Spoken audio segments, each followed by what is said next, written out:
Make sure everything is up to date. There's some changes that have been going on with ESAR-VIP, so it's probably a good idea to log back in and see what status it has for you. And Tim's been dealing with certain headaches with that, but it's all working out so far. Mark your calendars. September is National Preparedness Month. Our next workshop is Saturday, September 19th. Dr. Sheldon Marks will be doing an emergency civilian casualty care. And if we can pull that off over a virtual meeting, that would be fascinating. Yes. This particular one that we're partaking on now is core competency number 7, performance qualification. So identify the impact of an event on the behavioral health of the MRC member and their family, team, and community. Some housekeeping. Please be sure that your computer or phone is on mute. We don't need to catch any background noises going on. Questions can be submitted on the chat box, which there's an option to submit to everyone, or just the organizer. We will monitor your questions as they are submitted. Tim's going to be working on that in the background, but there will be additional time, obviously, at the end for some questions for the presenters themselves. And speaking for those of us that are just using a telephone, if we have questions, just wait till the end. Yeah, I would just wait till the end if you're on phone. Introducing the MRC peer support team and CISM critical incident stress management, and Lois is going to talk about that. But our speakers, Cindy, speaking compassion, fatigue, and self-care. Each one of the speakers will introduce themselves. I just wanted to introduce them all to you first. Stress outtakes, Lois, and spiritual care in times of crisis, Michael Carter. So with that, we'll go ahead and get started. I think Cindy or Lois might be starting us off here. Okay, I guess I can start with what CISM is, known as Critical Incident Stress Management. Since I was asked to do this kind of late, I pulled some things together kind of quick, and the kind of guru person who kind of got this all going is Dr. Jeffrey Mitchell, and he feels the basis is that any situation faced by emergency personnel that causes them to experience unusual strong emotional reactions must have the potential to interfere, the potential to interfere with their ability to function either at the scene or later. And that is necessary is that the incident, regardless of the type, generates unusual strong feelings in the emergency worker. Now, these response stressors can be acute and incident specific. They could be delayed for a period of time after the incident, or they can be cumulative, building up over a long period of time, and can include a number of incidents. And I'm taking that part from Dr. Cynthia Dowdo. Now, kind of an overview is that CISM, we want to be able to meet basic needs, which is psychological first aid, which is similar to sports medicine.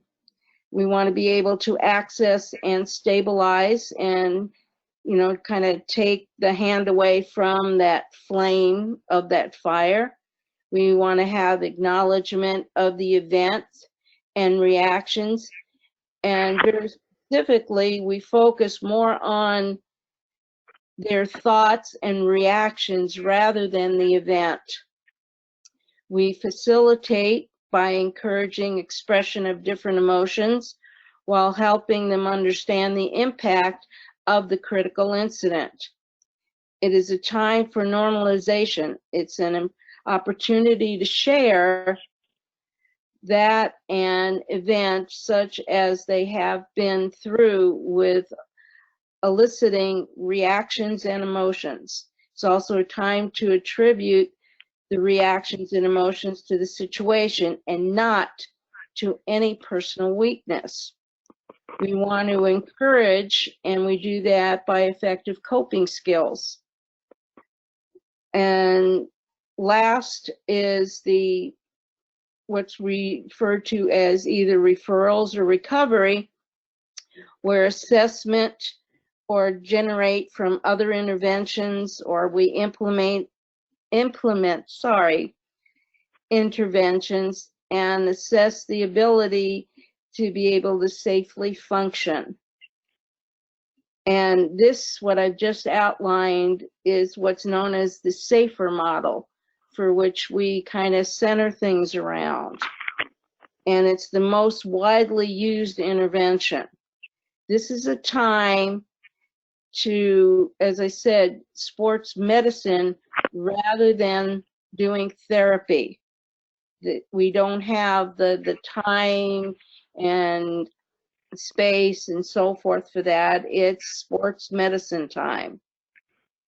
Is that an acronym? I'm sorry, SAFER, is that an acronym? SAFER is an acronym for stabilize, acknowledgement, facilitate, encourage, referrals, or recovery. Okay, overall, everything is strictly confidential. That is the highest priority of things. Now, the situations that we keep in mind are used to mitigate stress, and the types of incidents can be serious injury or death of a firefighter, law enforcement officer, for others working at an incident or en route to an incident. There's mass casualty incidents, suicide of a firefighter, law enforcement officer, hospital personnel. The priority for interventions, serious injury or death of firefighter, law, hospital personnel from a fire or EMS, law enforcement operations, and so forth. You get the idea. Death or violence to a child, and that's an awfully big one that hits home, especially with personnel. Loss of life of a death following extraordinary or prolonged expenditure of physical and emotional energy during rescue efforts. Incidents and or situations that attract extremely unusual or critical media coverage. In any incident which the circumstances were so unusual, or the sights, sounds, or odors were so distracting, producing stress reactions. So, in summary, the goal of CISM, the team, is to encourage ventilation of thoughts, emotions, and exploration of physical symptoms to rebalance the individual and the group, to return them to optimum levels of functioning and performance, to get them back to their abnormal. How does that sound to you? Abnormal, okay. Well, everyone's normal, it's a matter of perspective. And taking from the movie Young Frankenstein, I say everybody is abnormal. Yeah. Under the current situation, yeah, I gotta agree with that. And that's my take on CISM. Thank you.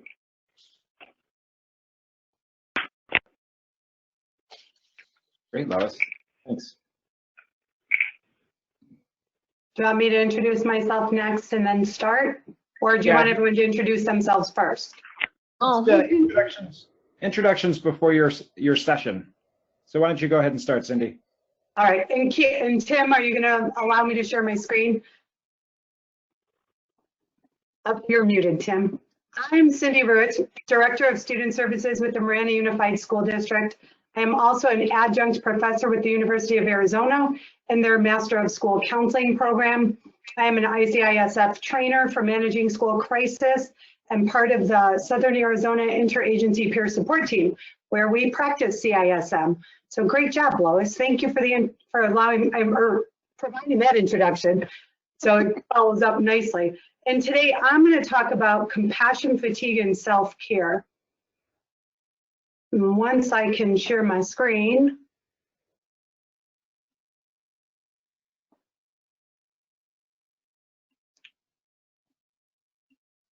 Okay.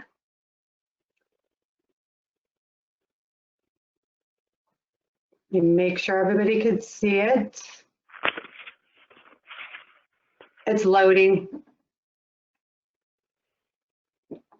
Can everybody see the screen? Wow, I can. Yes.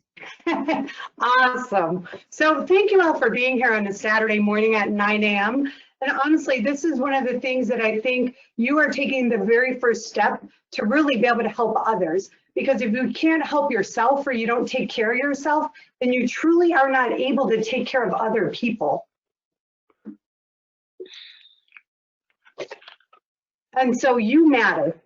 Honestly, volunteers, people who devote themselves to taking care of others, helping professions, your capacity for loving another person depends entirely on your capacity for loving yourself and taking care of yourself. So think about putting on an oxygen mask. Hopefully everyone in here has been on an airplane. They always go through the flight attendants, right? You always have to put on your oxygen mask first as an adult to be able to help someone else. And I remember when I was a young mom thinking, there is no way I'm going to put an oxygen mask on my face. I'm going to save my kid. And so it really wasn't until later on in life that I truly understood that if I did not put the oxygen mask on myself, there was no way I'd be able to help my child, because giving them the oxygen mask without taking care of myself is going to put them at a deficit. And so one thing that I have learned over the years is that you really, really, really do have to practice loving yourself and taking the time out and taking care of yourself. Because when you do that, then you're really, truly capable of taking care of others. And so just remember that you matter. And so the objective, I am in education, so I always put an objective in my presentations, that you are going to be able to recognize the signs of compassion fatigue and create a plan for sustainable self-care so that you are able to care for others in a healthy and compassionate way. And so what is compassion fatigue, right? I put the Webster's definition, or the one that most lands with me or resonates. So it's a state experienced by those helping people in distress.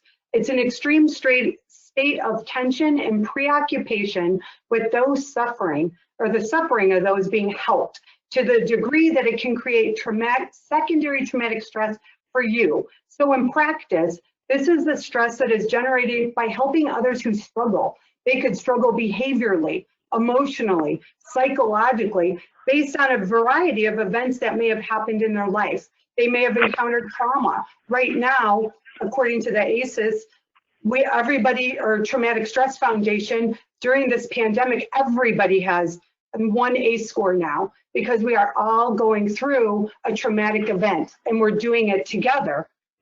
People might be in poverty. They might be experiencing homelessness. So there's a number of things, right? The fires, people are getting evacuated. So there's a lot of things that people deal with, and then those of us who help them can take on that stress.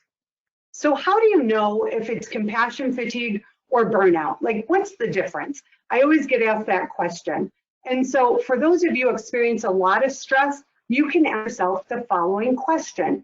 Do you love what you do, right? And I always tell people when I present in person, I say, well, right now it's been really stressful. Maybe you just like what you do, right? Love is a very strong term. So if you enjoy getting up, every morning and doing what you do, let's just say enjoy versus love, then it's probably going to be compassion fatigue. Like, you may be tired, you may be exhausted, you might be, your wheels spinning, but you still enjoy getting up and going to work, or going to volunteer, or doing whatever it is that you are doing that day. If you don't even want to wake up, or you wake up and you say, oh my gosh, I can't believe I signed up for this, why am I on this webinar, or why am I going to work today, then that's more likely burnout, okay? Because sometimes your work overload can cause stress, but compassion fatigue is related to people. It's related to helping people and dealing with their traumatic events and their emotions. So that's the difference. So now we're going to get into some symptoms that are specific to healthcare, emergency, and community service workers dealing with compassion fatigue. And so what I'd like you to do is just, I'll go ahead and read the list, but while I read it, I want you to be thinking about, what do you notice? And what do you notice not only in yourself, but what do you notice in your colleagues or your peers or family members? And if you would go ahead and put that in the chat box, we'll have a short discussion. So the first one, chronic exhaustion. And this could be physical and emotional, or one or the other. An inability to embrace complexity. So think problems that are more complex. Maybe you were really good at dealing with complex things and figuring out situations, and now you can only handle one at a time. Difficulty sleeping.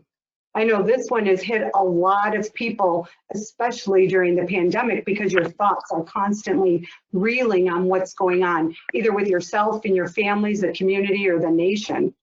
Isolation and withdrawal. Have you chosen, besides being quarantined, right? But people who've chosen then to not reach out to others, not communicate, not attend webinars, they just have gone into total isolation or withdrawn from everything. Maybe it's even something that you really enjoy doing. I heard someone saying they were getting outside, I don't know if it was walking or running, and somebody else, doing gardening. So if all of a sudden you start to withdraw from all the activities you like, and this isn't only about you, but about others also, right? Things that you may notice in them. Or difficulty empathizing or feeling numb. I know in crisis work, because I lead the crisis team for our school district, we often become numb, right? Especially to death, because people die all the time, and we're the ones who help people cope with the death and the grieving process. And so for me to talk about death is really easy. I have been doing it for a long time. For other people, it's really, really difficult. And so I have to remind myself, not everybody deals with it at the same level that I do all the time. And so I have to bring myself back to being empathetic, right? And getting over that numb feeling. Difficulty concentrating. That one pretty much speaks for itself. Feelings of failure, guilt, self-doubt, and powerlessness. And this one I think really hits home with a lot of people working with others, right? Like, I didn't do enough. That feeling of guilt, of I wish, that powerlessness, I wish I could have done more. When you really probably did everything within your capability and it really was enough, you just don't feel that way. Addictions, every time I present this, I ask people the same question I've asked you guys. And one session, someone said, yeah, so maybe drinking a bottle of vodka a day is not a good idea. And I said, well, it is a coping mechanism. I'm going to acknowledge that. It is not a healthy coping mechanism, right? And then we talk about too, well, even with addiction, and it could be anything, right? It could be, it's more than just drugs and alcohol, but somebody always mentions alcohol. And I tell them, well, I would encourage you to limit your alcohol. I'm never going to tell someone to stop. I'm not a substance abuse counselor, right? They could go get outside treatment for that, but everything is, you have to do everything slowly. Right? So if you do have an addiction to something, so try just having a drink 3 times a week versus a bottle a day, or you know what I mean? And then somebody else talked about candy bars, that they eat a candy bar every day for breakfast. And I just went, oh, I can't even imagine. And so I said, okay, so maybe you could eat half a candy bar 3 days a week, and just trying to take those small steps and replace it with something healthy, right? And then the next one is reduced sense of efficacy on the job or in the field. And what that means is that you don't feel your worth, right? That you have not done you feel that you haven't done your job to the best of your ability, when in actuality you probably have. But it's tied to those feelings of self-doubt. And then pessimism. And I know this one hits really hard in the education field often. You'll hear a lot of people saying, well, we can't help Johnny because Johnny's parents, right? Or we can't help Johnny because the system is broken. And if the system would only do this, instead of being strengths-based and solution-focused, it's more about the pessimistic side of what we can't do because of what's happening. And so now that I've kind of explained them all, are there any comments in the chat, Tim? Or if you want to unmute yourself, or if you're on the telephone, you can also choose to do that and just let us know what you're seeing or feeling. I have a question, Cindy. It's Sure. Mary. One of the particular symptoms that you mentioned is inability to embrace complexity. Is that sort of like the whirling dervish effect? You look at all that needs to be done and you can't quite grasp what to do first? Is that it, or is it different? Well, no, it definitely could be that. Well, that would be more probably difficulty concentrating or prioritizing. So the inability to embrace complexity. So let's say, because with all of us who help people, right? Maybe you get to a big scene and there is a lot going on and you're the lead. And so then you have to look at that situation and decide who goes where and who does what. And typically you're really, really good at that, right? Because it's a complex issue. But now you just can't. You're having a really, really difficult time taking that lead job or embracing something that is a complex nature. So it usually has more than one facet to it. Thank you. Does that help? Yes, it does. Thank you so much. You're welcome. And Cindy, a couple of things that were entered into chat were difficulty sleeping and guilt, period. The big ones. And that's what I often hear, is that people have a really hard time sleeping. And sometimes it could be that you can't sleep enough or you're sleeping too much, right? It could go either way. And then the other one with the guilt. I think that just happens so often, and pretty much probably all of our realms, right? Where you just always wish we could have done more. Is there anything else anybody want to unmute or on the telephone before I move on? I would say for me, I've had carbohydrate addiction. Yeah, and that definitely is something, right? That can happen. So addictions are definitely more than drugs and alcohol. It could even be exercise. I always say that and people think, that's crazy. How could you exercise too much? But you really can. If something starts to overtake your world, right, or your life in an unhealthy way, then that is an addiction. Yeah, and there are some addictions that are better for you than others. That's true. There definitely are. Exercise, you know, as long as you're not hurting yourself, that seems to be the key. If you're overdoing it to the point of where you're hurting yourself, then you got a problem. Right. Or I also think about it as if you're doing it and not doing anything else, right? So let's say you're exercising 4 hours a day and you're neglecting your family, or you're neglecting your work, or you know what I mean? Because that's all you can focus on. Right. And this is not an exhaustive list by any means. These are just the most common symptoms. Webinar overload and computer overload, because that's how we need to work. Oh, that's a good one. Webinar and computer overload, which could lead to that chronic exhaustion, right? Yeah, and trying to keep things sorted out, and there's a lot of competing demand. It's just unbelievable how much it's changing our world and the way we do things, but it's hard to adjust to so quickly, and it's desocializing. We can't be with people doing these things. Yeah. Right.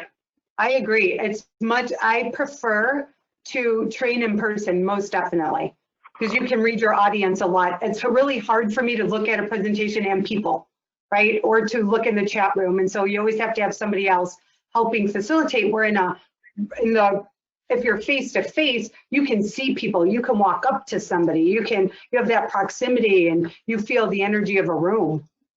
So it is very different. All right, we're going to move on to the next part. So now that we know about all of these symptoms, most of the general public, pretty much everybody, into walk-in adjustment disorders. I mean, all of it, because we're having to continually adjust our schedules and our way of life. You know, just when you get used to things being one way, they may change the next day. And that's been a really frustrating part of this for me. I know for a lot of people that I've been hearing from as well. Is the adjustment, I like that term they used, adjustment disorder. Yeah, what was it, just yesterday that a bunch of cities voted on masks, right? And now it's mandated, whereas before you had the option, right? So you had Right. some say and some voice. So it also takes away your personal control. Right. Yeah. Right. And so we Yeah. have that loss of freedom and that sense of we have no control over ourselves because it's all being mandated. And I'm not saying it's right or wrong. I'm just saying how people feel, right? Right. And so that goes along with the adjustment disorder you talked about. Well, an adjustment disorder in psychiatric terms, you know, if you have a stressor in your life and it takes you more than 90 days to accept it, that's considered an adjustment disorder. But because there's been so many changes so consistently, schedule changes and all that, that's what I mean when I say we're all walking adjustment disorders. Yeah. Yeah, not the actual 90-day term, but well, and for some people it could be, right? I mean, there could be people truly experiencing adjustment disorder. It has been 90 days since the pandemic started. Yeah, like you don't have time to adjust to the current mandated schedule change before you get hit with another one. Right. And you don't have time to process all that. And, you know. That's true. Yeah, it's interesting Thank you times for we're living sharing. in. So now what do we do that we know about all these symptoms, right? That we could all be experiencing or not, or we know that our peers or colleagues are. So we're going to talk about developing a self-care plan through 3 different lenses, through awareness, balance, and connections. And so the first one about awareness is really to maintain emotional well-being. We must know our own stories, right? And understand the values that led to the work we are doing. And so what's really interesting about this, I find that people think, well, and when I present face-to-face, they'll say, well, what do you mean? Of course I know my own story. It's me. I live my life.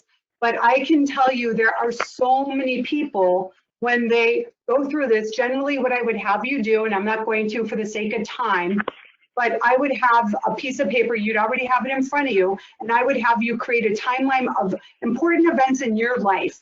And I would ask you to start wherever you wanted, right? You could start from the time you were 5, 10, 15, 20, whatever it is. And so you want to put down these highlights, and then you go through and you talk to yourself, right? Have some self-talk and how did you cope? Because we've all experienced some really big highs and some really big lows and everything in between during life, right? And so then, well, how did you cope with that? But first you have to get to know yourself. And this has been really positive for a lot of people. I had one person in one of my presentations tell me, oh my gosh, I just realized that every time something is really difficult and challenging in my life, I move. And I said, well, what do you mean by you moved? You get up, you walk around? She's like, no, literally, I moved my family across the country. And it did not hit her that that is how she reacted or coped until she created this timeline.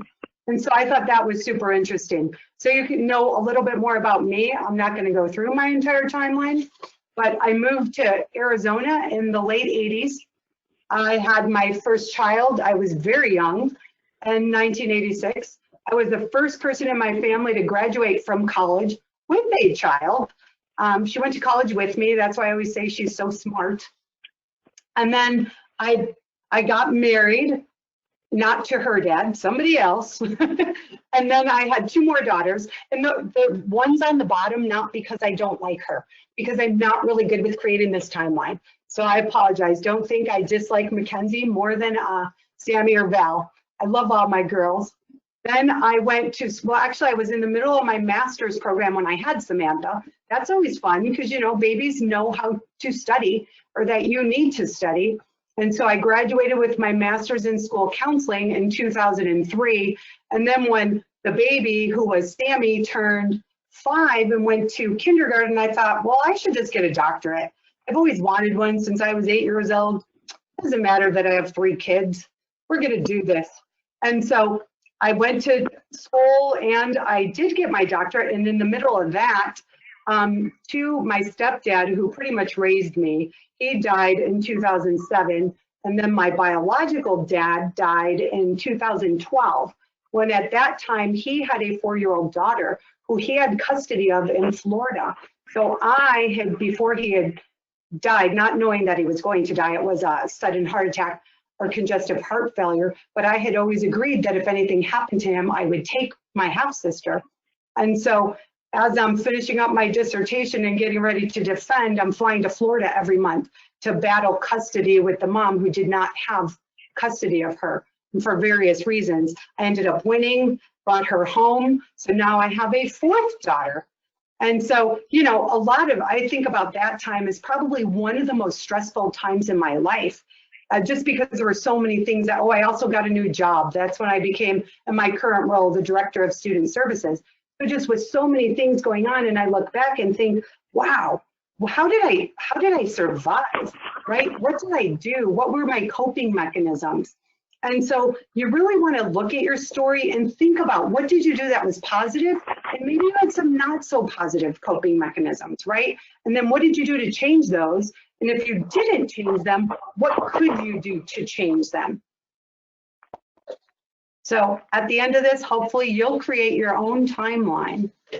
So that's the awareness piece. Now we're going to move into the balance part. And while we go through this, I will give you some ideas or a sense of what I did to help keep myself grounded through all of my craziness. So if we don't take care of ourselves in mind, body, and spirit, we can't take care of others. And so one thing I really want you to get or take away from this presentation is that self-care has to be intentional and deliberate. You may have to schedule it. Put it in your phone, put it on your calendar, write it on a board where you could see it, put it on a Post-it note in your mirror, you know, whatever is going to work for you. But you have to make sure that you intentionally schedule time to take care of yourself. My kids know, and I love to exercise. That is one of my biggest forms of self-care. And my kids, since they were little, in a bouncy, knew that I was going to have 30 minutes to an hour to myself almost every day. I really, really try. I probably get 5 days a week, if I'm honest with myself, even though I'd love 7, but probably 5's good. And so I would tell them since they were born, whether they could understand me or not, you know, if you're not bleeding or something's not broken, this is mommy time. It's just the way it is. And so they all, because you have to teach them. People don't know what you need, and that we're going to get to at the end also. But you have to teach people how that you need to take care of yourself. And then it also sets those good modeling, right? Good role modeling for others. And so if you look at the bottom of the slide, it says micro self-care activities. Those are things that you could sprinkle throughout your day that take a very small amount of time. You could just take one big deep breath, and we're going to go over some deep breathing exercises in a minute. You could also take the longer route to the bathroom. Now that we're all working at home, and my office, as you can tell, is in my bedroom, because my husband's office is out in the other area of the house, and we're always on meetings at the same time. So we have to have as much sound barriers as possible. So I could get up and go to the restroom in my bathroom, right in my bedroom. So in order to take a micro self-care, I'll get up and intentionally go downstairs, right? Go do a lap around the pool, and then I'll go to the restroom in the downstairs bathroom. Again, TMI, but that's just an example of micro self-care. Little things you could do throughout the day. Doesn't have to take an hour. So some other strategies, and these are not new. I'm sure you've all heard of them before. It's really just a reiteration. Eat healthy food, get regular exercise, move during the day. What I just said, I like to tell educators, have a dance party with your kids. You know, maybe have a dance party in your home. Do a little self-dance party. Sleep, super important. We all know it, but generally we don't get enough of it. Take time off and learn to say no. If you really, without the guilt, right? Because we all know how to say no, but how many of us do it and then feel like, oh my gosh, I shouldn't have said no. I better say yes. I need to commit. I can't believe I said no. I'm going to call them back and I'm going to say yes. No, you have to take care of yourself. So hopefully this helps you give yourself the permission to do that. And when I say a crisis plan, you're probably thinking, how is a crisis plan part of self-care? Well, a crisis plan to put in place for yourself is things that you could go through in your mind during a situation that is very difficult. Let's say, and it's something that's unexpected. The fires, totally unexpected, right, in Tucson, even though we know we could have fires. But for people who are impacted by that, if they had a plan in place that said, if this ever happens, this is what I'm going to do. Because we know that when we're put in times of traumatic stress, we have the fight or flight, right? And it's much easier to freeze if you do not have a pre-planned course of action. So if you have a crisis plan in place, then your logic brain will kick in, right? Because otherwise it's going to be frozen. And so it's really just something you can help yourself to do and to feel in control when it's an uncontrollable situation. Some other strategies are mindfulness, and now we're going to talk a little bit more about this too. Jotting down feelings as they come up. I like to tell people that you can do this on regular pen and paper. You can do it on your phone. If you're a techie and you prefer, you could use the notes button on your phone or app or whatnot and just write down feelings as they come up. And then at the end of the day, review those. And what happened when you felt that way, or what led you to that feeling? Gratitude. There's been a lot about gratitude lately. And they say if you think of 3 things you're grateful for before you go to bed, it will actually help you sleep. And then deep breathing. And we're going to get into that as I mentioned. So what we're going to do now is we are going to do some practice. And I know it's kind of hard in the virtual world, but I'm going to make it happen. So I'm going to sit up straighter myself. So the first thing I'm going to take you through is a grounding exercise. And you can do this with friends, family, yourself, or if you're out with other people, not in public right now, right? But if you're volunteering somewhere or in a workspace. So what I want you to do is put your feet flat on the ground as much as you can. I know, Lois, I'm a little vertically challenged myself, so I have my feet on a box. So otherwise I'd be too short for my computer keyboard. And put your hands on flat on your lap. Take a deep breath in. Exhale. Now look around your space and in your head, name 5 things you could see. 5 things you could see. So like I'm going to say, I see a picture I need to put up because I painted recently. I see a candle. I see a lamp. I see a ceiling fan. And I see all of you. So I'm looking at you. So just 5 things you could see. Next, what are 4 things you could feel? Maybe you feel a tag on your shirt. I feel the box underneath my feet. Maybe you feel you're sweaty. Maybe you feel an itch on your nose. Just 4 things you could feel. Then what are 3 things you can hear? I honestly do not think I have 3 things I could hear because I tell my family when I'm training they need to be absolutely silent, and they listen. Maybe you hear yourself, I swallowed. I heard myself swallowing.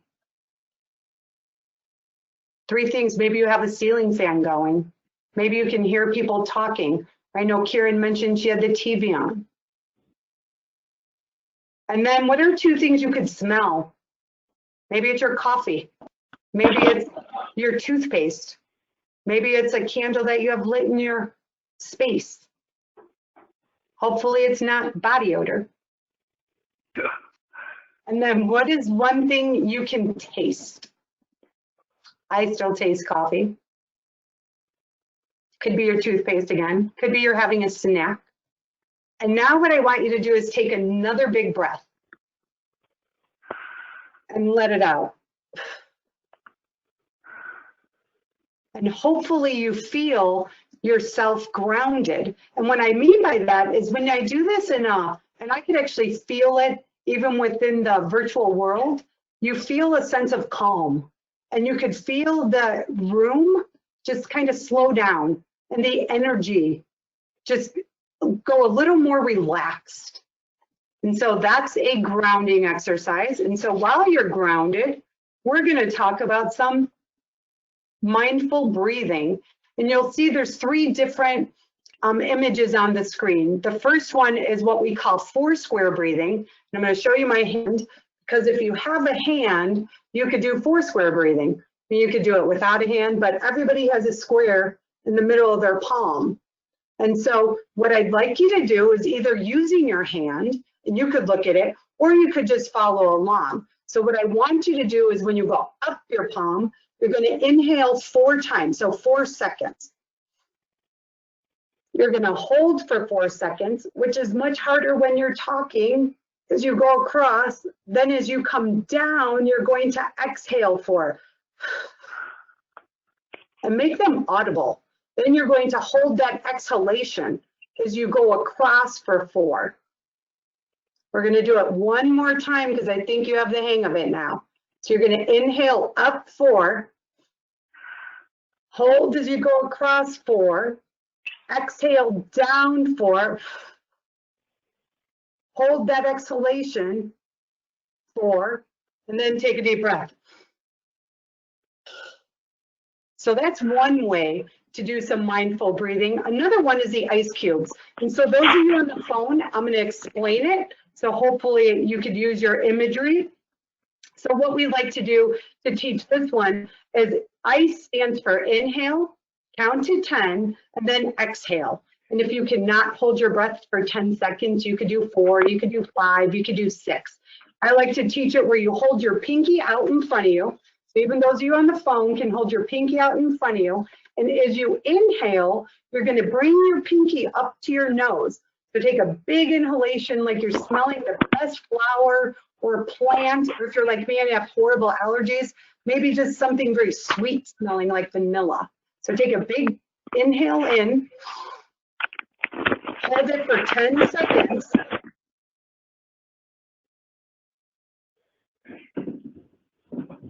Now you're going to blow it out like you're blowing out candles on a birthday cake. So a loud, audible breathing. And that's ICE.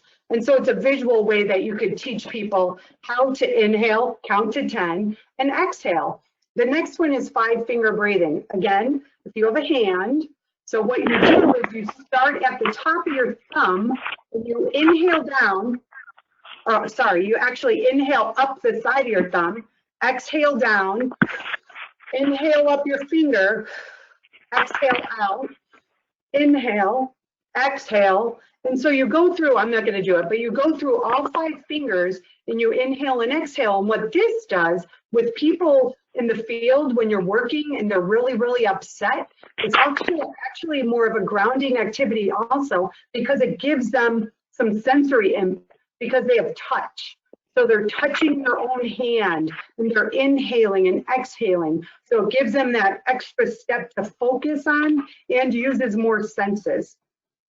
So that's part of our deep breathing. The next one we're going to go over is mindful eating and mindful walking. Please do not do these all at the same time. It could cause you to trip if you're like me. So focus on one thing at a time. And really, I'm not the best with the mindful eating. I'm going to be brutally honest. I grew up in a family with a lot of people. And if you didn't eat really fast, you didn't eat a lot. And so I've really, really worked on this. And I still struggle with it, to be honest, because really what you're supposed to do is take a bite, savor it, taste it, feel the texture, see if there's a scent, feel it in your mouth. And if we were in person, I would have Hershey Kisses or raisins for those who are allergic to chocolate. And we'd have you do that and really feel the chocolate melt in your mouth or the texture of the raisin. And then you chew it and swallow it. So it's really just being mindful. And I put the pictures of the chocolate up here because chocolate is loaded with fiber and antioxidants, of course, dark chocolate. So make sure you're eating dark. And it also can improve symptoms of disorders like depression and anxiety, as well as help you feel calmer. So we just don't want to eat an overabundance of dark chocolate either, because that would lead to an unhealthy addiction. Yogurt has probiotics, and evidence suggests that it may also help lessen anxiety and depression.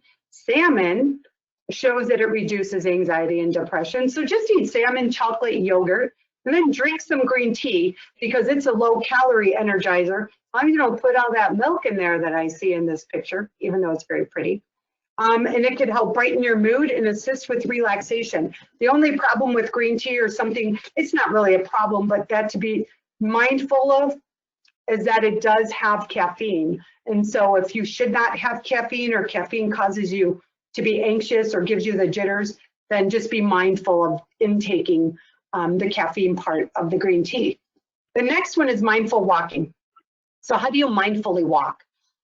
I used to do this when I was a school counselor. I would take kids outside, especially kids who, you know, they were really overly anxious or in a space that was really difficult for people to handle their behavior. And I'd say, let's go for a walk. And when we're on a walk, I want you to find 3 things that you can tell me about. Maybe you might see a bird. Maybe you might see a cactus. Maybe you might see a friend out on the playground. Or you might see a tree, whatever it is, right? But you're mindful. So you're not just going out walking the dog and just, you know, having your headphones on, not paying attention. It's really being mindful and paying attention to your surroundings and whatever surroundings that is. So it's mindfully walking. So the next one is, now that we went over awareness, balance, we've come to connections. So healing often occurs in the context of relationships. And so the basis of our professional responsibilities, right, or my professional responsibilities and yours as helping people, is to make connections and build relationships with those that you're working with, right? And sometimes you may not have a lot of time to do that, and you have to work on doing that rather quickly. Other times you do have time because you've been in a space for a period of time. And so I always like to ask people that I'm working with, who are your natural support systems, right? Who do you have at home that you can trust? Who can you go to when you're feeling extremely anxious or stressed out? Who is there to support you? Who's there at work? You know, I always remind people in our district that we have an employee assistance program, and I'm always shocked by the amount of employees who do not know that this exists. It is a free service to everybody and the people who live with them. So if grandma lives with you, they could take advantage of an employee assistance program. But you really want to know, who are your support systems? So you might want to take a minute to think about that. And then, as I mentioned earlier, you have to talk about how you're going to take care of yourself, and you have to teach people how to help you, because people don't inherently know that. And so when I'm working with people in crisis situations, some people need hugs. Some people want space, right? So I always ask them, would you like a hug right now, or what do you need from me? Do you want me to sit over here? Do you want me to sit quietly with you? Do you want me to put my hand on your shoulder? And, you know, we have to listen to their needs and their wants. And the same goes for us. Just like I mentioned, I taught my family early on what I need and what that looks like. Like when I am in a really bad space, I don't want anybody to touch me. Like, just, I need my personal space until I've decided that I am in a place where I am capable of opening up and having those discussions. And it's generally after I've exercised, so I could calm my system down. So it's just something to be mindful of with your connections, that you really do have to teach people how to help you and how you're going to help yourself. So the next question is, where do you find the time? Like, we're all super busy. I don't know how I feel busier now that our world's in Zoom or GoToMeeting, but I do. And so sometimes it's really not about finding time to do more. It's about willing to change your time and your priorities, right? So your time is your own resource.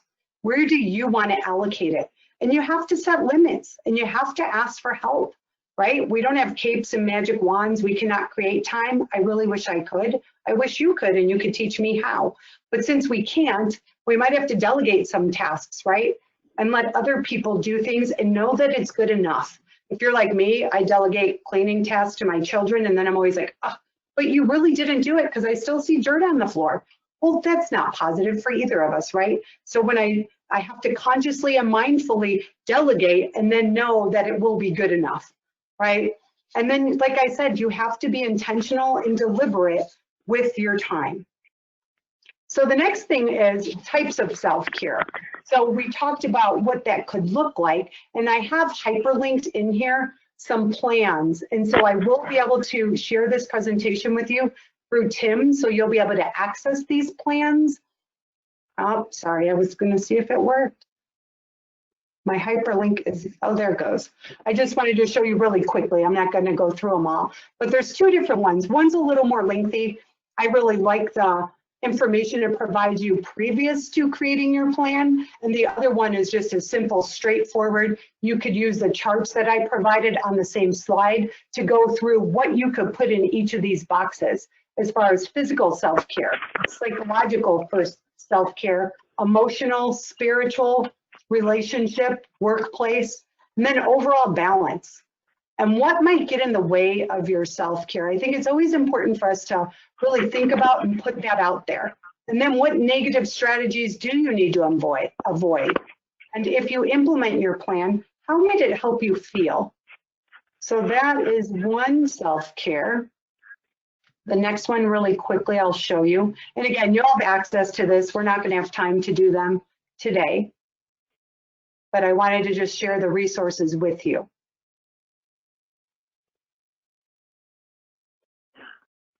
So you could see this one's 8 pages, so it's a little longer, but it just really talks about evaluating your coping skills, and it puts them there for you. That's why I really like this one, because you could look at, oh, that's a negative coping skill. Maybe I shouldn't bite my fingernails or pace, you know, and then maybe I should take a walk, take a bath, socialize. And then this gets into identifying your self-care needs and gives you some examples. And then what do you currently do, and what might you try in the future? Emergency, and then it just gets into your self-care plan. So I know that was quick, but I want to make sure I wrap it up so that we can get to our other presenters also. So I have one final thought for you. Every day, the world's going to drag you by the hand yelling, this is important, and this is important, and this is important. You need to worry about this, and this, and this. And each day, it's up to you. Put your hand on your heart, yank your hand back, put it on your heart and say, no, this is what is important. Because remember, if you don't take care of yourself or know that you matter, you're not really going to be able to take care of other people.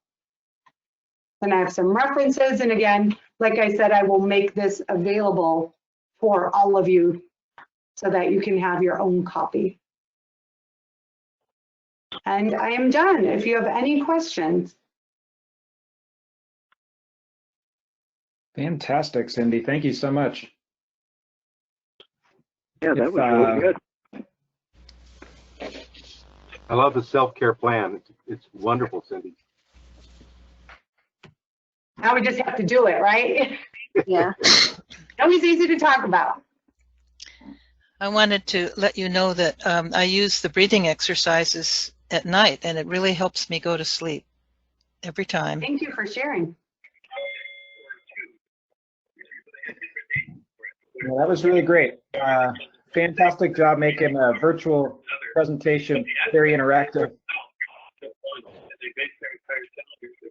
I don't see any questions in the chat feature or chat boxes. And do you have any questions before we move on to the next page? Hearing Great none. job. Yeah. Reiterate. Fantastic job, Cindy. Lois, I think you were going to go next.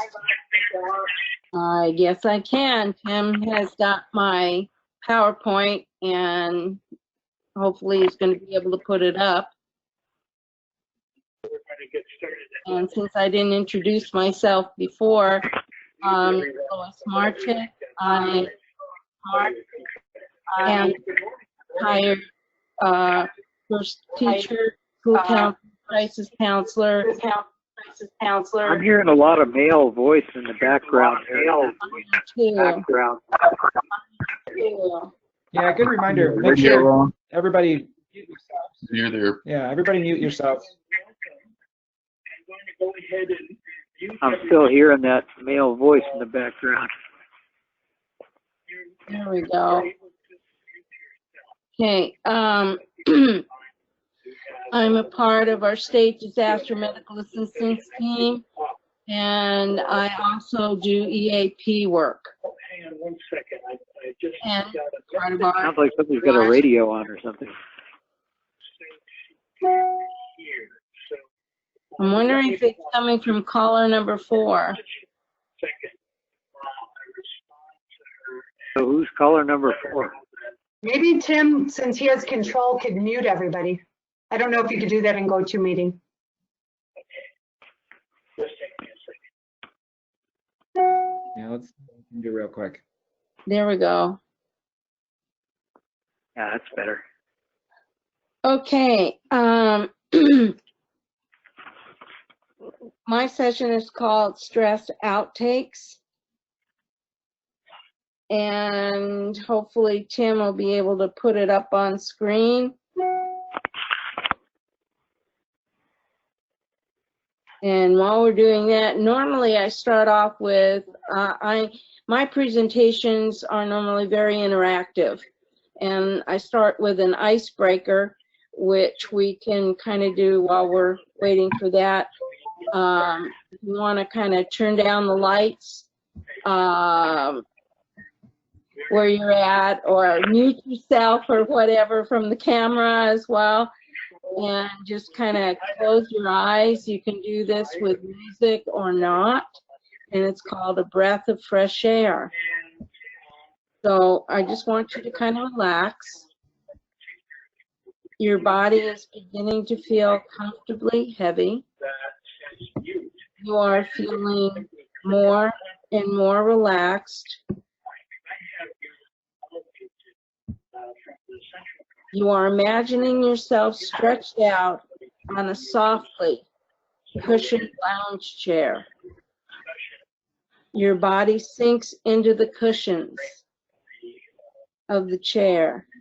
You're feeling peaceful and relaxed.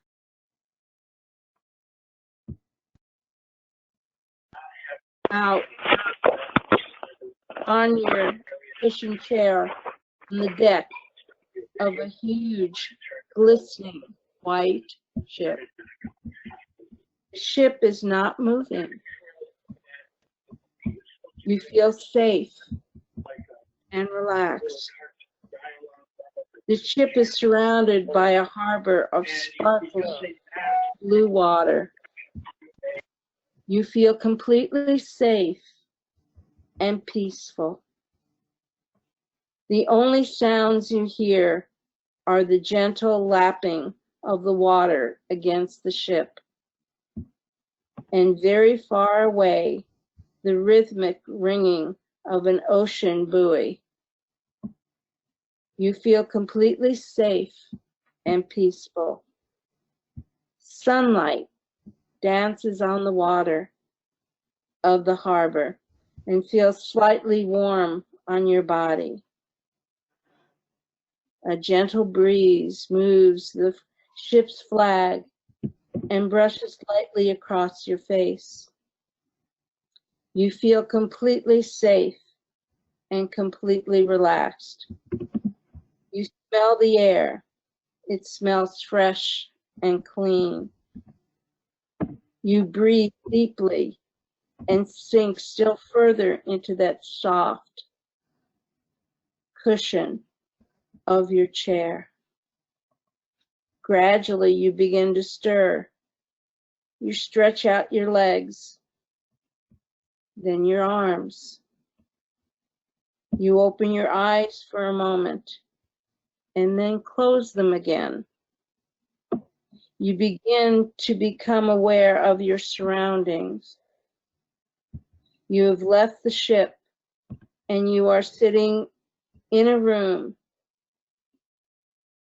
Other people may be sitting around you, and you can open your eyes. Welcome back.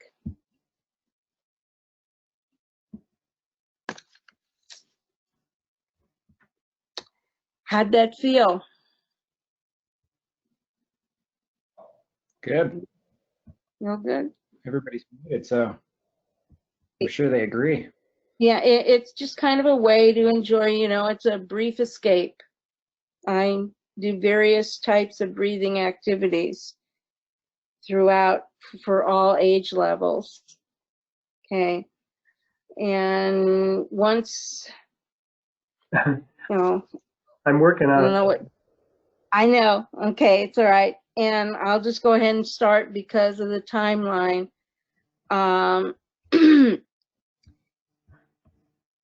stress. It affects everybody, every day.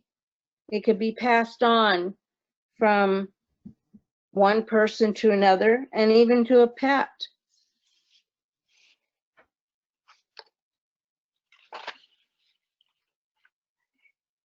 What is stress altogether? You know, you feel like your head's going to explode. Your stomach feels kind of icky, maybe, queasy. The world seems upside down. You can't get things done. There's a strain. And at this point, kind of imagine yourself sitting at a desk with multiple arms like an octopus. And you're figuring, you're listening to a radio, to the phone, to that. You've got a lot of stimulus going on at the same time. You're under a lot of pressure. Does that look familiar? Is this what we call multitasking? What are some signs of stress? Well, you could be nervous. You could be tired. Yay, we're getting there. Worried. You have migraines. You could be sweating. You could have insomnia. You could be grinding teeth. You could have loss of or have an excess appetite. Or you could be acting like a snapping turtle. The body can be very tense.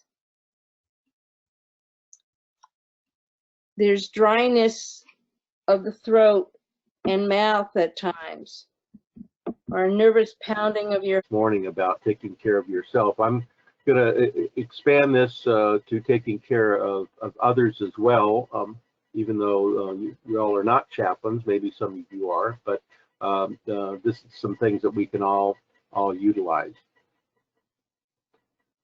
So a little bit about spirituality.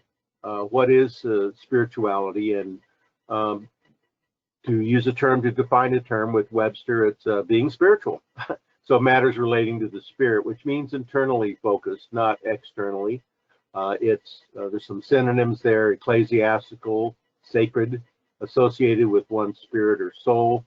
And the term is used by religiously inclined people and those that aren't. So it's really more of a universal term these days. And so it's quite personal, but it can be corporate in terms if you belong to a religious group organization that embraces spirituality.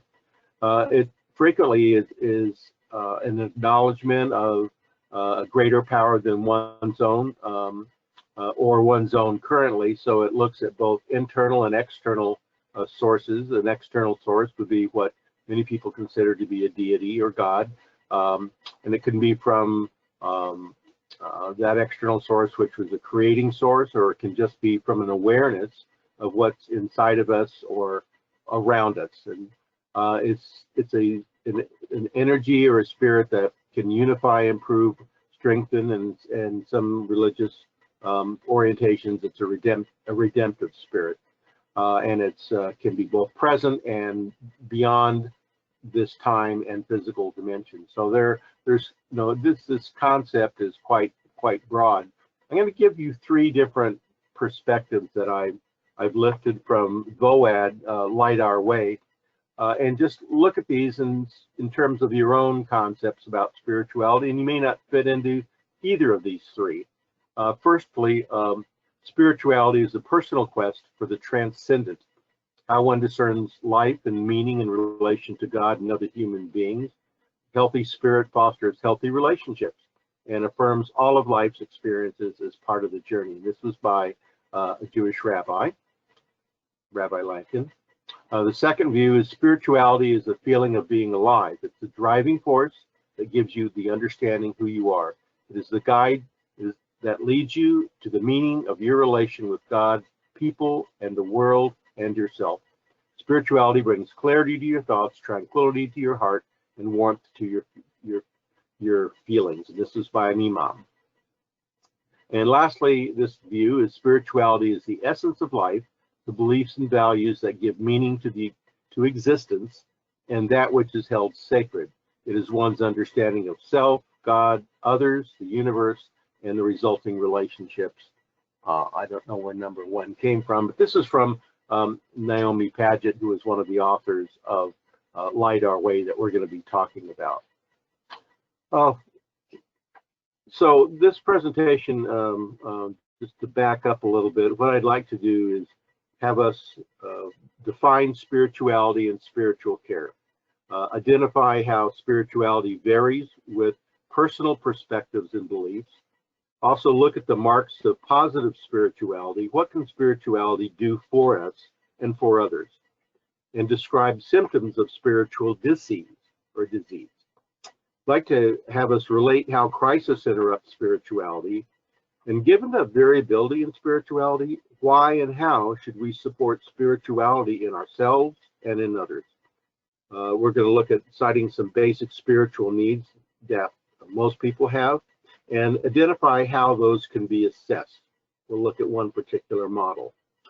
And what is healthy coping, and how can we support this in ourselves and in others in general, and then how can we support that coping and give spiritual care without giving answers to spiritual questions. So that may be a talent, but that's what I'd like to have us do today in terms of what we're going to do here. So looking at this, we're going to look then at the marks of positive spirituality, given what we just looked at in terms of those definitions. And once again, those definitions may not, relate to your particular concept of spirituality. So if they don't, I apologize, but these were just 3 examples. So spirituality is complex and it's a very personal experience. And each person's life is unique and marvelous in its own way. And so that spiritual journey follows us in its own course and lives and lives that are spiritually whole exhibit. There's some similar trends, and we're going to look at that. What are some things that positive spirituality might look like? So here are 5 things. One is a sense of awe and wonder, that it's a personal response to one's own personal relationship and that you have to the transcendent, whatever that means to you. What is that is greater than myself? A sense of community is a real positive outflow of this, and that feelings of belongingness, connectedness really do, excuse me, trying to get rid of the other window, and that's the slide. Belonging, connectedness, that nature, one's soul is one's physical and mental health, and we're going to look how they all tie together. So it's the soul food of communal identity that gives us connectedness, compassion, and the desire to serve others. And that's what this was really pulled from, was a VOAD document, Light Our Way, which talks about the desire to serve others. The last 3 marks of positive spirituality: sense of personal mission, being able to have a sense of purpose to direct your life and remain focused and grounded despite disruptions and changes. We're going to talk about those disruptions today as we have looked at COVID and other things that are happening right now in our country and around the world. It's also marked by an enthusiasm for continuous discovery and creativity, and could be associated with an adventuresome spirit and a willingness to risk.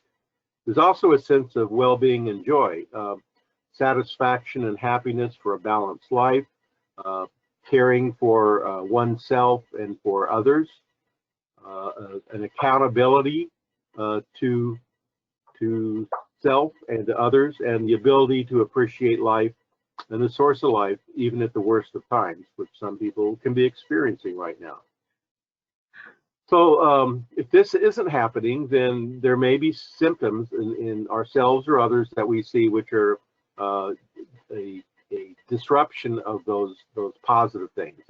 And you may encounter, or you may feel some of these points where people are reconsidering some of their basic religious beliefs and tenets. A lot of people ask, you know, why God? Why is this happening? Why is this happening to me? What does this all mean? This isn't fair. It's not just. So those feelings can be common and expected. Feeling separated from what previous beliefs were held. I thought everything was going to be okay. I thought, you know, if I did live my life in a good way, that nothing bad would happen to me. So that may go counter to what someone felt or experienced before. Some people feel like they need to have a cleansing. They feel an actual spiritual cleansing is needed based upon their current experiences. Separation from loved ones is a symptom, and it certainly is happening now, but that feeling of separation, even if it's physical or not. Despair and hopelessness, guilt. Why am I not, you know, why was I spared? Why did I not pass away? Why did I recover and someone else did not? And then a lot of questions these days and wondering about life and death. And shame often goes with guilt. So just to summarize, we see that spirituality is an essential part of humanity. So National VOAD wrote a document called Light Our Way. So there's some great authors and editors to that document. VOAD is voluntary organizations active in disaster. If you're not familiar with the alphabet soup of government and other organizations. And in this quite long document of 100 and something pages, might even be 200 and something pages, they talk about it focuses spirituality. So that's why that is there, referring to VOAD. I want to give them credit because it's a wonderful document, pulls from a lot of resources that people don't have to go hunting for all those resources themselves necessarily. But what's happening now is a disruption of people's spirituality. And it can happen in an apartment fire, it can happen in a flood, it can happen in a pandemic, it can happen in a wildfire, it can happen in rioting and civil distress. There's plenty of opportunity for disruption to occur. However, this last statement, everyone can benefit from spiritual care in times of disaster. Where do they come up with that? Well, and I just wanted to give credit here to the Light Our Way document. This is available online. If you go to VOAD, the national organization website, they do have a link there to spiritual care, and you can click and get and download this document. I highly recommend it. I think it's a wonderful resource. It may not be the only resource for us, but I think it's an excellent one, and a lot of time and effort went into this. So the committee that wrote it believed that the spiritual nature of humanity inspires deep compassion and spontaneous generosity that we see demonstrated by individuals and whole communities following great catastrophes or small catastrophes. And we believe that all who feel compelled to help can learn more and we can all be more effective. So that's what this is about, to try and help. And that's one of my goals today. So a little bit, you know, we talked about that spirituality means different things to different folks. So how can we become more effective or more helpful? I like this concept of religious literacy. There is a book out there called Religious Literacy, and in my references at the end of the presentation, I list that particular source, religious literacy, and it's really a starting point to where we can begin to understand the basis for people's words, actions, and the lens through which they view either the world or their specific world. It's that basis. It may be the primary driving force and motivation for them that directs and guides those words and actions. And so if we have that knowledge, boy, can this really help with conversations and interactions that we have with them. And it can help us replace things such as prejudice and mistrust with cooperation and compassion. And if we don't need that today, by golly, I can't think what else is needed these days to help really counter the division within this country over a lot of things. And we see that being evidenced by civil unrest and rioting and protests and things. But just having that understanding of somebody else's point of view can lead to much better conversations than maybe would happen elsewhere. So I'll get off my soapbox. Some basic spiritual needs that we all have to make sense of what's going on. A need for a purpose and meaning in the midst of all what is going through this disruption. A need for spiritual beliefs that we hold or they hold to be acknowledged, respected, and supported. I'll say the need to transcend what's going on currently, an illness, a situation. Both Lois and Cindy talked about that important thing about feeling in control. And when we give that up, or we give up some of our control, having the choice to say, I'm willing to give this up, but I'm not willing to give everything up. Boy, talk about people that go in the hospital frequently. They think they give up everything. And that's not necessarily true. And it's really not true. And I think helping patients understand that and their families can really be of help. And then lastly, to acknowledge and cope with the notion of illness, death, and dying. This country tends to sweep death and dying under the rug, unfortunately, more than other countries. But there is, especially with COVID, there is a lot more discussion of that now, and we're dealing with it more as a society, and boy, does it have spiritual impact. How do we figure out where somebody is spiritually? I mean, you know where you are, and if you don't, then that's part of your growth learning process. And maybe that's not a constant thing. Maybe it's an evolving thing. But when we're dealing with others, we're trying to sort of assess where they are and how that affects what they're doing. So there are some models out there in the hospital world, the medical world. There's a model for this. It's called there's many models. A lot of them are really spiritual screening models. Some questions getting at people's spiritual history, religious history, or not, or if they do not have one. FACT was a newer model developed, which goes beyond that. It really talks about how their spiritual history and their spiritual beliefs and orientation affect what's going on right now in their situation and their care. Briefly, FACT stands for faith, what gives life meaning and purpose. Do they consider themselves a spiritual person? That's a great lead-off question, just to figure out where someone is. And if they do they have a specific faith or belief?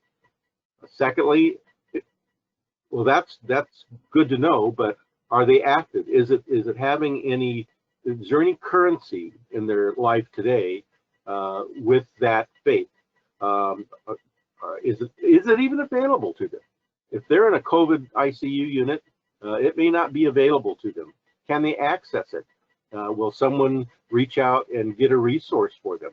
That's one of the things that we're doing in the hospital right now, is we're trying to work with the medical and the nursing and other staff in terms of how can we help patients connect with their family? How can we help them connect with anyone in many cases, because they're sometimes isolated from visitors completely, whether they're family or not.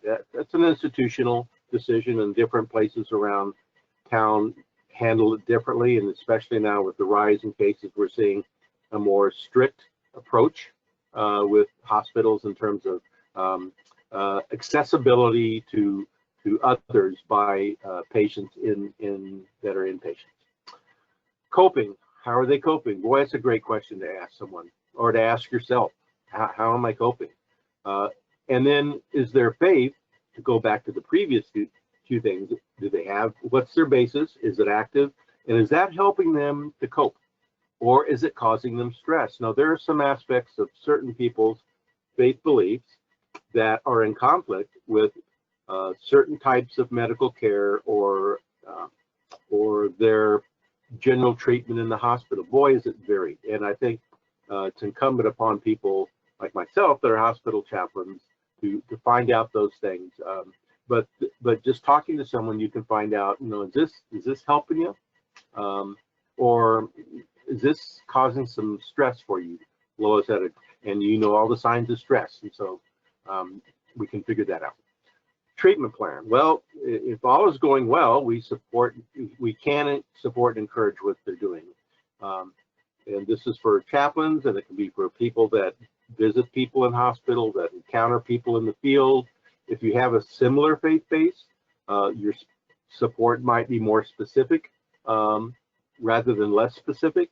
But even if it's not, we can encourage and facilitate contact with their faith base and or faith-based leadership, or we can refer them. This gets back to, the SAFER model, to the CISM crisis intervention models. There are times when we see the need for referral to a professional, and in a spiritual basis, that could be a chaplain or a pastor or a faith-based group. In the absence of that, mental health professionals are an excellent source of referral. So we're looking at helping ourselves and helping others. So there is such a thing called spiritual care, and it's a growing thing. It's a nourishing thing. And what does it include? What is spiritual care? Well, it can include anything that assists somebody. It assists an individual, a family, or community in drawing on their own personal perspective. And we're going to talk about that because there's a first do no harm rule that first responders and people deal with, and that's we don't harm someone, and especially people that are vulnerable, and we don't impose our belief systems on other folks. We try and support their belief system as long as it's not directly physically harmful to them. So a few exceptions, but if they believe in murder, then we don't support that. So it's their own personal perspective, and that would be a source of strength and hope and healing for them. Enter disaster. That disrupts that, and it disrupts coping mechanisms as well. So spiritual care in disaster can be extremely important. So we're going to look at spirituality and coping. Why? Why think that spirituality can help people cope? Well, there was a study that was done in 2001 by many of you people are familiar with ICISF, that does the CISM, crisis intervention, group and individual, and many other classes like psychological first aid, suicidology, etc.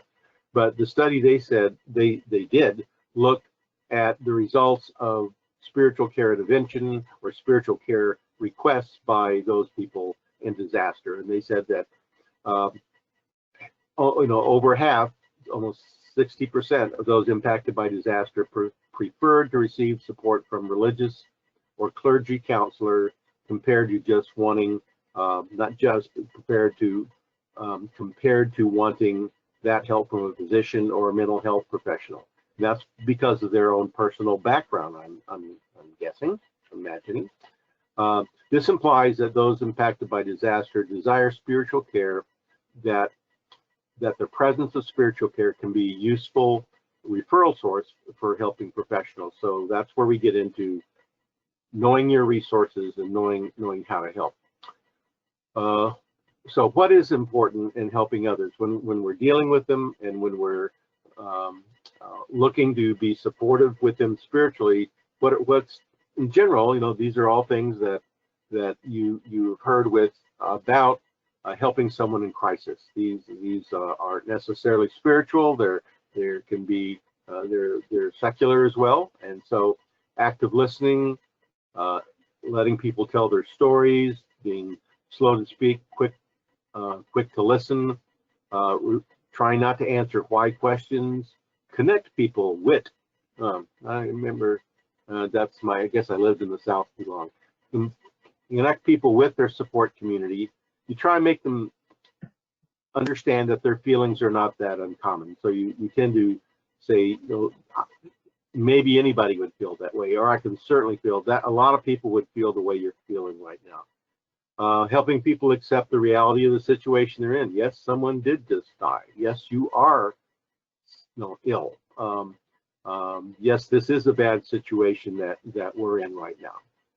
And then acknowledging grief. There's a lot of grief going on right now. Grief, there are 200 people displaced from in Tucson because of the hotel fire. Tell me they're not experiencing grief just as much as people dealing with COVID and dealing with the racial tension. So acknowledging and allowing people to grieve is very, very important. Providing a safe place for them to do that in, allowing them to exercise their faith, a space and a place and the time, and maybe the privacy to do that. Anything that you hear or that they share, we respect, and keep it confidential. We try to avoid, there are things to say and things not to say during a disaster or when crisis or trauma happens. So we avoid those cliches. In the spiritual world, we avoid saying things like, oh, well, it was God's will, or, God needed another little angel in heaven, or they're better off now. We avoid those things. People have the best intentions when they try to figure out what to say to someone that's grieving or going through difficult times. But and there's a good book that I read, which is called "There's No Good Card for This," written by two women, the counselor and one lady that had gone through a lot of personal tragedy and trying and challenges herself. And they said, we would rather have someone come up to us and say something that was, than to avoid us and to say nothing at all. So there's a balance there between saying, well, I'm not going to talk to them because I don't know what to say, versus coming up and saying something which can be harmful or hurtful, maybe even hurt them from moving on. Guiding people to transition. Once again, it's that transition to transcendence, to get out of this situation, give them a light. We hope we can help them to see that light at the end of the tunnel. We refer them for support if needed, and then we encourage an autonomy, a sense of autonomy, getting them to help figure out their own solutions. So mostly these are secular. I'd like to talk about this in the spiritual sense, but first, real quick, how do we cope successfully and healthily, and how do we not? What is helpful coping? It's so intertwined with body, mind, and spirit because they're all connected. And some quadrants up here, there's the top quadrant deals with helpful coping things, meditation. Both presenters talked about mindfulness. Prayer is a type of mindfulness, a type of meditation. It's very specific. It may be religiously or spiritually oriented. Creation of a sacred space or an oasis, that's a helpful coping mechanism. Reaffirmation of core values and meaning. What's most important to you? And that's what we ask, and I remember asking that question a lot when I was in victim services and we're dealing with people after terrible things have happened to them. And we would say, what's would be most helpful to you right now? What's the number one thing that you need help with right now? And it really talks about their core values. Maybe it's connectedness, maybe it's safety, maybe we don't know, but we ask them. And then developing internal support, that internal fortitude. There's something we're going to talk about down below. We talk about some of these other things that are positive in helpful coping. Connectedness, getting them connected to people. Is there someone I can call? Is there, can I make that call for you and get them on the phone? Who is it that you really want to speak with right now? Who would be most comfort to you right now? Developing external support and social outlet. We all talked about what the negative part about isolation. Two presenters did a wonderful job in terms of talking about the role that nutrition, exercise plays in people's life, trying to get people to simplify areas of their life when it's possible. How easy is that right now with COVID? And if you're a first responder, if you're out there on the front lines doing anything, trying to simplify your life right now might be very tough. However, there are aspects of your life which you can simplify. Once again, getting back to that element of control. What can I control? Maybe it's just a little chunk. And we'll talk about that in a little bit in terms of a negative thing, hypervigilance, that I deal with law enforcement. Developing resiliency and preparedness. There are a couple of books that I've read that are secular books that are excellent, which talk about how does one become more resilient. Well, as a chaplain, I'll say, first of all, that being a spiritual person helps with resiliency, because it gives that meaning to life and a sense of purpose that people may or may not have without it. If they have it in any form, based on what their spirituality is, it helps them be more resilient. But if you look at people that survive disasters, there's a book called The Survivors Club by Ben Sherwood. It was a New York Times bestseller, where they talk about some people survive and some people don't survive. What makes the difference? What was in their background, or what was going through their mind, or what was happening that helped them survive? And then of the people that do survive, how are they doing? Are they thriving? Are they just barely getting by? What point did they return to? Or did they return to a point and then go beyond that? Some people excel and exceed following disaster and trauma. And what is it about them that lets them all of a sudden be a leader in something? I think of the story of the young Mormon fellow who was really part of the first case of texting and a motor vehicle death in the United States that went to court. He was texting. It took months to find this out, and two rocket scientists literally died as a result of that accident. And once it all came out in court and everything was settled, everybody knew what happened. He spent the next 10 to 15 years on a crusade to keep everyone from texting and driving. There are people that can move beyond the terrible situation you're in. The other book is called The Unthinkable by Amanda Ripley. I know Tim and I have shared some information about that. Who survives when disaster strikes and why? Let's say so. And who thrives afterwards. So it's not only resiliency, it's survival. And there's an element of preparedness that you wonder how people can function in an emergency. A lot of it's through practice and preparedness. There's sort of a prepper movement in this country, but it has been around since we came over in wooden ships. And that preparedness does help people get through tough times and disaster. Being prepared is another thing that helps people be resilient, because they're able to face and go through a situation more easily. Apologize for all the information that's on here, but couldn't find another way to do it. Also, I figured the color might wake us up a little bit. This is the last presentation, and we're almost done. Unhealthy coping, addictive behaviors. Acting out, excessive sleeping, binge watching TV. Some of those things may not be bad, but some of those things unchecked can really hurt someone's ability to cope. This hypervigilance down here, I deal with law enforcement a bit and some other first responders, and hypervigilance is one of the problems that people that are in life and death situations very frequently, as you know, they when they're off shift, when they're off work, that hypervigilance doesn't go away. What happens is that sometimes they go into procrastination and just sit in front of TV, and then get into some destructive behaviors, and then sort of isolate themselves from family and friends, and then that may explode into aggressive or violent acts. And so this cycle of procrastination to hypervigilance in off-shift time for first responders is a real deal, and helping them to deal with that successfully, something we'll talk about in just a second.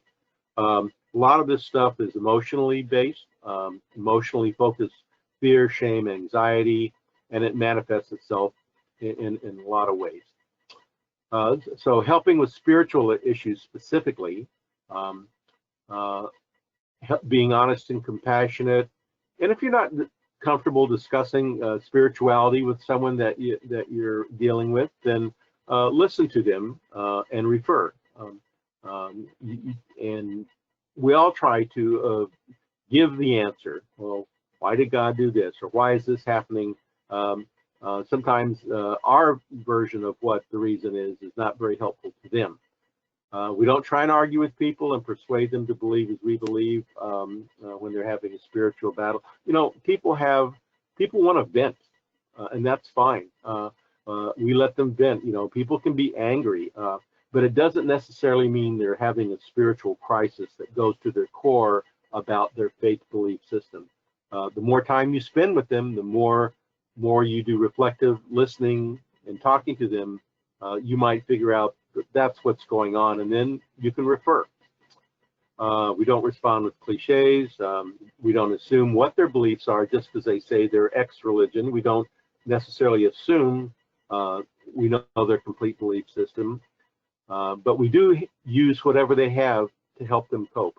And letting them question is fine.